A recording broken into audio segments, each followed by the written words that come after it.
Actually, every living thing, from the most humble stone to the most sacred star, is part of a great order of life, a great galaxy of powers, a great pattern of realities with which we should all be more or less concerned.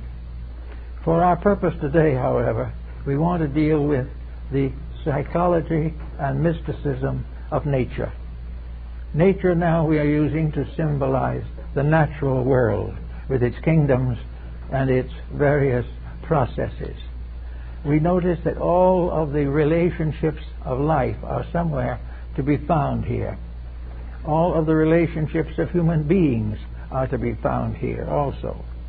Everything that relates to the evolution of our type of creation will be found in various degrees of development here in this marvelous system of natural law. We are particularly, I think, impressed by the fact that natural law is nearly always beautiful. It is supremely orderly. There is no flaw, no break, no distortions in it. It flows forever in its own nature. Now, this is the kind of world that man inherited. He inherited a garden.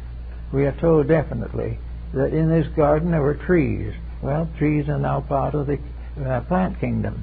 But these trees are also symbols of growth and indicate a process of evolution in which all things are growing up towards the fulfillment of themselves. We also realize that this Garden of Eden, so-called, was simply a balanced or equilibrium in nature. It is that which exists before the fall, that is, before the descent into composite existence. It is that which must come again when we rise from the misfortunes and passions and troubles of our present state, so that we are suspended in the middle distance between two forms of superior existence, that from which we came and that to which we go. We are part of an evolving and growing problem, and the purpose of the entire growth is to achieve the realization that all things arise from ourselves when we are in problems, that we are actually here to learn, and that everything that we learn is part of the process of growing. And also we are here to accept personal responsibility for the mistakes that we make. We are here to recognize that the reason we suffer is ourselves. We are not suffering because of a jealous God. We are not suffering because of an outrageous law in nature. We are suffering because we are breaking the harmony between ourselves and nature. We are going contrary to the patterns for which we were intended. Now, in nature, as the thought of God as being exemplified in nature, we therefore come to the realization that nature in its natural state is a perfect working of the law. In it, the divine is achieving its perfect ends. It is bringing things from a lesser state to a greater one. It is perfecting all things towards an infinite good, toward which all life is moving. Therefore, the various kingdoms of nature that have their different rules and laws are entitled to the proper recognition and respect. The weak is not weak in order that the strong may exploit it. The weak is weak because it has not yet gained strength, and therefore that the stronger can give it a hand. Everywhere we can help growth, and we can also hinder it. And wherever we hinder nature, we bring certain inevitable consequences down upon ourselves. Now we are perverting and misusing the four elements which constitute the physical structure of nature. We are destroying, disrupting, damaging the four elements: the mineral, the plant, the vegetable, and the animal. We have a sort of fifth position in this because we do represent the quintessence of these evolutionary steps, that is humanity. But we are very definitely injuring our environment. We are injuring it by neglecting to understand it. And in trying to understand it, we write books, and we send expeditions, we create laboratories, and we do all kinds of abstract things trying to find out about something. This is not necessary and certainly isn't advisable. Today we are probably trying to prepare to put a man on Mars. Maybe that's important because maybe there won't be much Earth left. We may have to migrate some way. Well, maybe not so well. But anyway, this is not the prime purpose. We are not here to do this type of thing. We are not here to defeat each other in military excellence.